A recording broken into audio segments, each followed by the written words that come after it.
Изгореа подрумите на висококатницата во Скопски аеродром. Пожарот е целосно изгасен, повредени нема. Со огнената стихија повеќе од 2 часа се бореа 16 пожарникари со 8 противпожарни возила. Екипите на терен поради брзата интервенција успеаа навреме да стават крај на огнените јазици и не дозволија пожарот да се прошири на другите катови од зградата.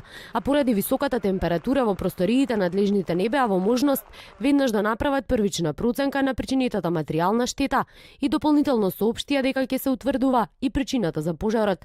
Пожарот е веќе ликвидиран и правиме поспрема. Иначе интервенирано е од две страни, од самиот лес на зградата и од надворешниот дел од прозорите.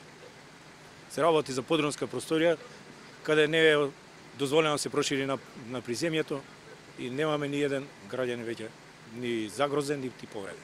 Ни од моите работи нема ни еден загрозен. Станарите на зградата број 10 на улицата Владимир Комаров во Скопски аеродром. Силниот дожд попладнево го дочекаа на улица поради евакуација од пожарот. Густиот црн чад од подрумот за кусо време ги зафатил речиси сите станови во зградата. Пожарот кој избувна во подрумските простории на зградата го пријавиле соседите од околните згради, кои велат дека забележале чад од покривот.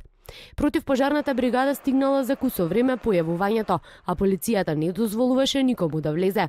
Иако пожарот беше изгасен, екипите останаа на терен. Поради кондензација се уште излегуваше чад од подрумските простории, но од противпожарната бригада смируваат дека нема простор за паника.